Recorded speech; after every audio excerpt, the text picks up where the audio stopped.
A political standoff in Georgia. The government says a bill it's trying to pass for a second time would regulate foreign influence and protect the country's sovereignty. But critics are protesting it would crush freedoms. Is this a crisis that will derail Georgia's bid to join the European Union? This is Inside Story.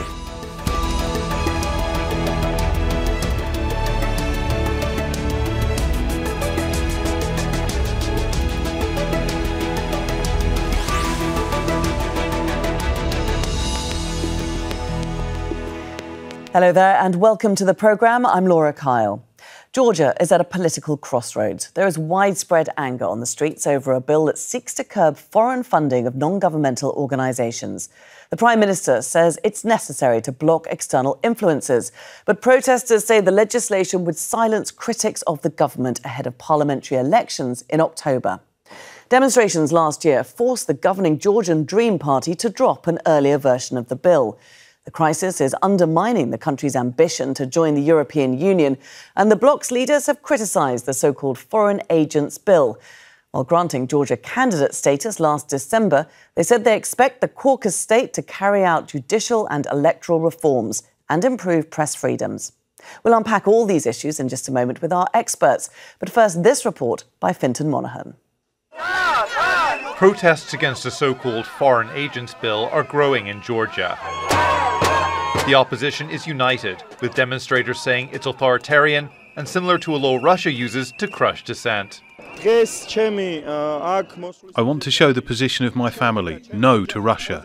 Our path and future is in Europe, because we need the European justice and European order, where the system serves the people and not the other way round. The system doesn't serve the people.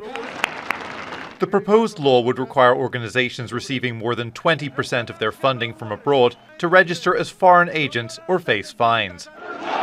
And the governing party, Georgia Dream, has organised rallies of its own. Supporters say it's necessary to protect Georgia from harmful outside influences that could undermine traditional values. Motherland, mother tongue and faith are the pillars of our identity. I'd never say no to my identity. Earlier this month, a brawl erupted in Parliament during debates on the law, another sign of how heated divisions have become. The European Union has warned that passing the bill could undermine Georgia's bid to join the bloc. The country was granted candidate status in December, and most Georgian voters are in favour of membership. The government has a majority in Parliament and can push the bill through without opposition support. And it has the votes to override any presidential veto. But many in Georgia are concerned that this law could have major implications for how the country is governed in the future, and whether that future will include being part of the European Union. Fintan Monaghan, Al Jazeera for Inside Story. Well, our colleague Yulia Shapovalova is outside the parliament in Georgia's capital, Tbilisi, where politicians are debating the bill. It's all quiet near the Parliament building right now. Nothing indicates that the Georgian capital has been shaken by massive opposition protests in the last 2 weeks, but more protests are expected later on today as Parliament is approving the second of 3 readings of the controversial foreign influence transparency law. Some preparations are underway for it right now. Georgian Dream Party tried to adopt the same law last year, but it caused major protests that turned violent, so the draft had to be revoked and many breathed a sigh of relief back then. But in fact, it was postponed as the authorities didn't abandon the idea to adopt it. The latest rally here in Tbilisi was actually in support of the law. It was organised by the Georgia Dream Party. More than 150,000 people gathered here, but opposition media outlets reported most of those people were state workers and they had been brought here from all over Georgia. The governing party wants NGOs to register as being under the foreign influence if they receive more than 20% of their funding from abroad, something the opposition strongly opposes. They call the bill the Russian law, as Moscow uses similar legislation to crack down on Kremlin critics. These people support Georgia's European path and accuse the current government of trying to return the country to Russia's orbit. They want Georgia to be part of the EU and they do want a European future for their country. Reporting from the Georgian capital Tbilisi, Yulia Shapovalova for Inside Story.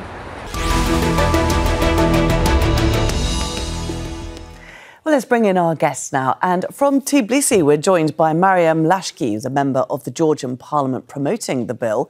From Brussels, Thornike Gordadze, fellow at Jacques Delors Institute and former Minister of European Integration of Georgia. And also from Tbilisi, we're joined by Member of Parliament Khatia Dekanoidze, who is opposing the approval of this bill. Great to have you all with us. Mariam, let's start with you. Perhaps you can tell us why the government is so keen to pass this bill when there's so much opposition to it. Thank you very much, first of all, for giving me the opportunity to talk to your audience. First, I'll start with the law itself and the stigmatization which has been last days discussed. The word agent, first of all, is not existing in the law. And the only thing is this law requires is transparency, requires the organizations and only non-profit organizations, not citizens, to declare their foreign income if it's more than 20%. This is much lighter version of American fire law and based on EU directive. By the way, European Parliament is in the process of acquiring this transparency law as we speak. France already has it in force, and more than 15 countries worldwide, including Australia, Canada, etc., are discussing this law. We're located in an extremely politically fragile location, and I have to also say that we are at a gunpoint, not only by the Russians, but also the fragile geopolitical situation which we're located, and the occupation which is by Russia. There are forces in our countries that want to drive this country into destabilization in order to gain back the power. Therefore, laws such as which is this way is extremely important for our country, and this is also very timely initiated with the sake of people's safety. OK, Mariam, you've laid out the reasons for. Thank you very much. Khatia, I can already see you shaking your head there. Can you lay out the reasons for your opposition to this law? Oh, thank you very much. Actually, I'm sitting now, I'm sitting in the parliamentary session room where the very hot debate about the Russian law, because the Georgian citizens, I mean, they don't call it law about the bill about the transparency. They call it Russian call. It's not about the transparency. I mean, let me explain why. It's about pro-Russian billionaire oligarch Bidzina Ivanishvili. He used to be the former Prime Minister of Georgia, and he earned a lot of money in early 19th in Russia. And yesterday, when he had a big gathering in front of the Georgian Parliament for governmental gathering, he made it very clear that for him, number one enemy is the West and so-called war party, I mean global war party. Everybody who criticizes him and who wants Georgia to be integrated into the European Union. I mean, he called them they want to drag Georgia into the war. So it's about Bidzina Ivanishvili, who made the geopolitical choice. And actually, I called this bill Russian bill too, because I mean, it's about the geopolitical choice. I mean, it's not about the transparency. Because let me explain. So here I'm in the session room. Sorry, just it's very noisy. So here is a note of legislative initiatives on the transparency and regulation of associations. I mean, this is a final, just a draft report. No, it's report by OSCE ODIHR, and it's set, and it's about 50 pages, and it says very well and very clearly that this law is against the fundamental principles of European Union and the freedom of association. And actually, just today, the minister, Darchiashvili, who is the foreign minister of Georgia, foreign affairs minister of Georgia, he is in Brussels. And actually, our international partners in Brussels, they told him very clearly that this law about transparency, which is not about transparency, because Georgian legislation regulates a lot. We have a lot of bills regulating the Georgian, the income for NGOs and civil society. I mean, in the tax code and some other, the transparency regulations. So actually, I mean, the European Union made it very clear. If Georgia Parliament will pass this law, there will be no choice for European integration for Georgia. And you know that we're waiting let's just throw that back to Mariam. Before I bring in Thornike, I just want Mariam to respond to that. Does this law, if it's passed, will it scupper Georgia's membership to the European Union? First of all, I am used to hear the lies from my colleague from opposition because, first of all, she's already branded as a liar because, one, she was kind of saying that Georgians are circumventing sanctions and that through Georgia, Russia is buying bombs to bomb the kids of Ukraine. Okay, if we could just focus on the question, Mariam. Is there a concern that this bill will scupper European membership? The sanctions, yes, sure. The evidence was that the specialists, three higher envoys, said that there is not any evidence of it. So that's one thing. And another one, the opposition representative who have transformed all the strategic locations, the lanes, signed the resolutions for the sake of Russian interests, cannot do not have the... I'm going to have to go to Thornike now just to get an idea, just to bring in the... Mariam, if you don't mind, because we need to keep on track with this particular discussion. We don't have very long to get to the heart of it. Let me bring in Thornike at this stage. You're there in Brussels. What is the bloc saying about this bill? There is a unanimous condemnation of this law and a caution that was issued telling Georgia that if this law is adopted, it will jeopardize, it will destroy the chance of Georgia to become member, even to start negotiations about the membership in the European Union. So the person who spoke from the majority party, she should be updated on her talking points when she's comparing the law to the existing laws in the different Western democracies. The leader of Georgian Dream yesterday said that the target was explicitly the West. So it is impossible to understand. This is extremely ambiguous, and this is kind of totally contradictory to say that Georgia is adopting European laws against Europeans. The attitude of the Georgian Dream is now to qualify all the opposition as foreign agents, as preparing coup d'etat in Georgia. This is a very clear Putinistic language that is used also in Belarus, in these kind of countries. So each reaction coming from Brussels, from capitals, Berlin, Paris, also from Washington, was no, this law is not something that we have in our legislation. This is something that is copy-paste of the Russian law. And no, there is no secret that never Georgia, since 2012, has found any Russian spy or any Russian agent in 12 years, where everywhere in the world, in all democracies, there are lots of findings of Russian spies or Russian influence networks. Never Georgia has ever mentioned Russia as a threat to Georgia's democracy, and only the West is now considered as the threat to Georgia's democracy, which is a total nonsense. Sorry. OK, Mariam, I want to now address that same question to you again. When you hear directly from Brussels that the EU is saying this bill is likely to destroy negotiations for Georgia's accession to EU membership, is that something that concerns the Georgian Dream Party?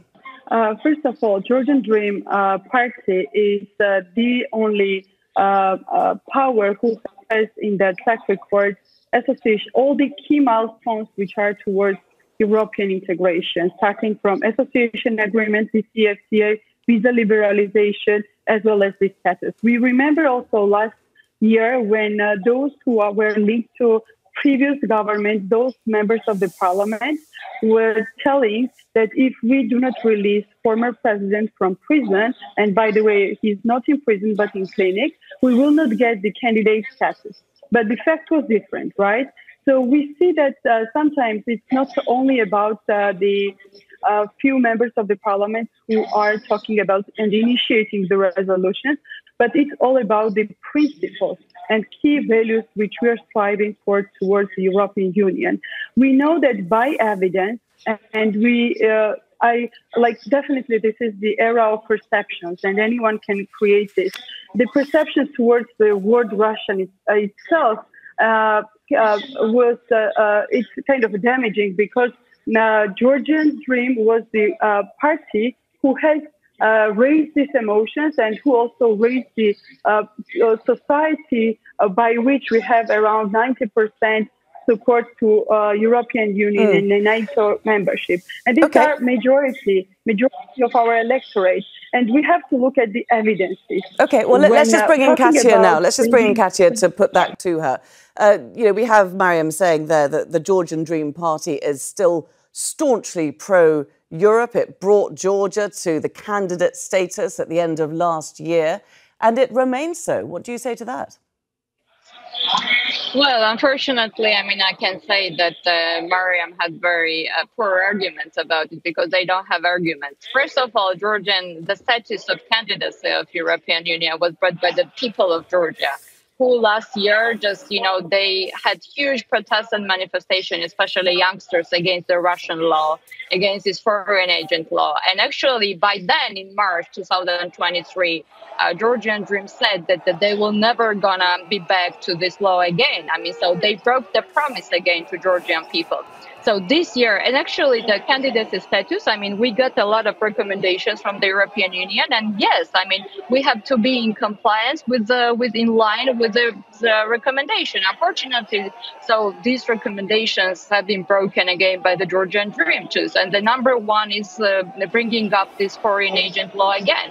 So when we're talking about the European Union and integration, actually, I have to remind my colleague and also your audience, who is probably not very much aware of the dispute in Georgia. Last year, United States sanctioned former Prosecutor General Partshaladze and said that Partshaladze, who used to be the very close associate of Bidzina Ivanishvili and the general prosecutor, he was a Russian spy. Actually, opposition and a lot of civil society and NGOs, and the Georgian people, we had been requesting the investigation against this Russian spy, Partshaladze.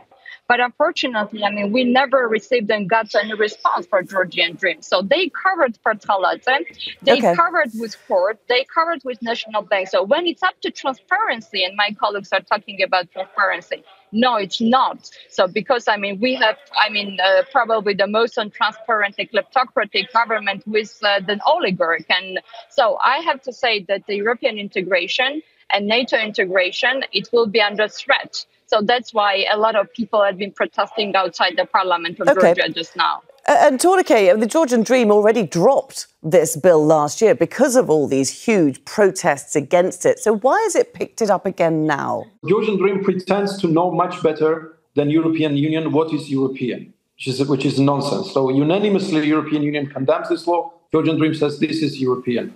So this is unbelievable. When it comes to association agreements and deep and comprehensive free trade agreement, these agreements were prepared by the previous government and only signed by the current government. So they shouldn't take the benefit for that. And everyone remembers how it happened. And when European Union gave the candidate status to Georgia, it was a geopolitical decision because the European Union didn't want Georgia to stay out of the upcoming enlargement wave. And it was given providing that 9 very clear condition was going to be applied in Georgia by the Georgian government. Now, coming to your question, yes, the law was abandoned last year, but this year Georgia has critical elections in October. And as the leader of Georgian Dream yesterday claimed, he proposed this law again now to destroy the opposition. He's not lying about his ambitions. He says that civil society and independent press are the foreign agents, and he needs to weaken them before the elections. What he said very, very clearly. And second question is that Russia needs to see from Georgia a sign of allegiance and loyalty. And these kind of laws are adopted not only in Georgia, but in different former post-Soviet countries who are under Russian influence. And this is a sign of allegiance to Russia and demonstration of loyalty. Why Russia is never mentioned as a threat to Georgia's independence. Russia occupies 20% of Georgia's territory, and the biggest threat to Georgia is the NGOs and free press that receives more than 20% of their budget from the West. Okay, Mariam, let's pass that over to you. What is the exact threat coming from NGOs? First of all, we have to say that I have to respond that it was not prepared by the previous government. When we came into power, they were saying like 2 years they were expecting of the association agreement signature, and our power was the one who started really working on it. By that time, I was working at the State Ministry of EU Integration, so I remember drafting the DCFTA itself, where I participated myself. When talking about the dropping of the legislation, I have to say that, first of all, the issue was that in Georgia, in 3.7 million people, we have 25,000 NGOs working in the capital. And this is the highest number per capita index comparing to every European in every country. On the other side, we have to also notice that comparing to FARA, for instance, where there is the lobbyist targeted, here we have the NGOs who are participating in political decision-making and the development and transparency of those organizations. And when talking individually with the parties, I mean, they cannot even name at least one sentence from the law which is saying more than transparency. When we dropped it off this law, because again, stigmatization and calling everything, how can, for instance, the resolution which was supporting Ukraine when the war started, which was initiated by our committee, Ukraine support resolution, they named and branded it Russian resolution. And this is like a paradox. Everything, even the bottle can be named Russian. So this is the branding and typical branding of the stigmatization. Another thing why we have dropped it was that there were a lot of untransparency. And if you directly, meanwhile, we have this live, you can go to EED. This is the European fund who are mainly financing the NGOs. You can directly go to this website and see that after 2021, there is not an update about the project which they are running in Georgia. Okay, so, well, let's just bring in Khatia now and ask her what her concerns are about this bill's impact on NGOs and civil society more broadly in Georgia. Well, I'm wondering why Ms. Lashkhi doesn't respond about Bidzina Ivanishvili. I mean, the chair of the, noble chair of her party, because, she doesn't have an answer about it. Actually, when we're talking about the transparency of the money, nobody knows how Bidzina Ivanishvili earned a lot of money in Russia early 90s. And I don't think that the Russia in 90s, especially what Bidzina Ivanishvili had been doing there, was so transparent that they had the moral right, the moral ground to talk about the transparency. Khatia has mentioned the founder of Georgian Dream Party, the ex-Prime Minister Ivanishvili, a number of times. Thornike, could you just give us an idea of how influential he is, where his sentiments lie, because he was very pro-European. Is he now more pro-Kremlin? And why he's re-emerged on the political front lines now? His personal wealth is something, according to Forbes magazine, something like $6 billion, and Georgia's annual GDP is 15 billion. So you can imagine, the ratio of his wealth and the annual GDP of the country is highest in the world. It's even higher than in Brunei Darussalam. You know this country, okay? So all the ministers of Georgian Dream, all the members of the parliament of Georgian Dream are approved personally by Mr. Bidzina Ivanishvili. And I don't know who told you that he was European.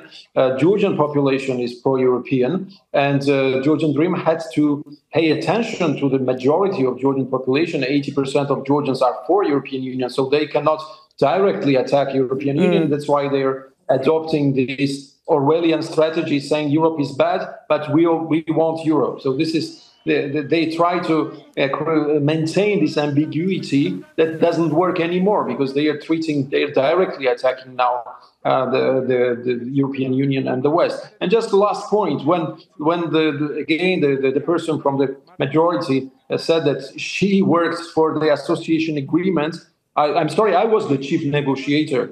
Maybe she doesn't remember, but I was the chief negotiator for 2 years and a half in these negotiations, and I don't remember her either. But I don't know. Maybe she was doing a parallel negotiation somewhere. Okay. Let's try not to look too far back. Let's just try and look forward. Sorry. Okay. Again, I just want to bring Mariam in to sort of throw the discussion forward a little bit now, because we've got these parliamentary elections due in October. Georgian Dream will be seeking a fourth term in office. Will it be a free and fair election, Mariam?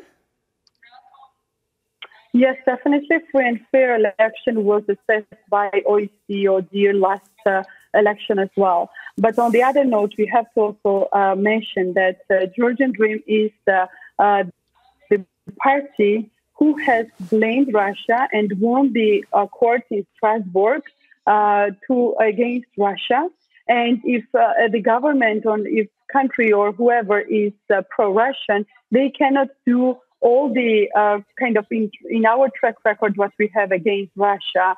First of all, winning the court, international human courts as well, even though the previous regime signed the resolution where they have blamed our own soldiers of starting the war. Even though there Mariam, I'm going to have to jump in there because we've only got a minute left, and I want to ask Khatia what she thinks about these elections that are coming up. Let's look forward to the October elections. Will Georgian Dream win a fourth term in office? Well, actually, I mean, I'm very sorry about my colleague because she doesn't have the argument, so he has to prepare better. But actually, I can say yesterday, Bidzina Ivanishvili had, again, just underlined that for him, there are two very important factors for the next elections. It's Central Election Commission and the courts. Actually, both of them today, actually, the Georgian Dream has voted for the new Central Election Commission head, which is absolutely subordinated to the Georgian Dream, Ivanishvili. And I have to underline that he said that these two elements are very much important. For that, he wants to eliminate the NGOs and civil society, not to bring the international observers, and to eliminate all these NGOs who wants to really and have the accreditation and license to really just observe the. Khatia, apologies, I do have to jump in there again. To bring up the observers, because we have run out of time. Thank you very much to all our experts today for a very lively discussion. Indeed, it does highlight the divisions in Georgia at the moment. Many thanks to all our guests, Khatia Dekanoidze, Thornike, Gordadze and Mariam Lashkhi. And thank you too for watching. You can see the programme again anytime by visiting our website. That's aljazeera.com. For further discussion, do go to our Facebook page. That's facebook.com/AJ Inside Story. You can also join the conversation on X. Our handle is @AJ Inside Story. From me, Laura Kyle, and the whole team here, it's bye for now.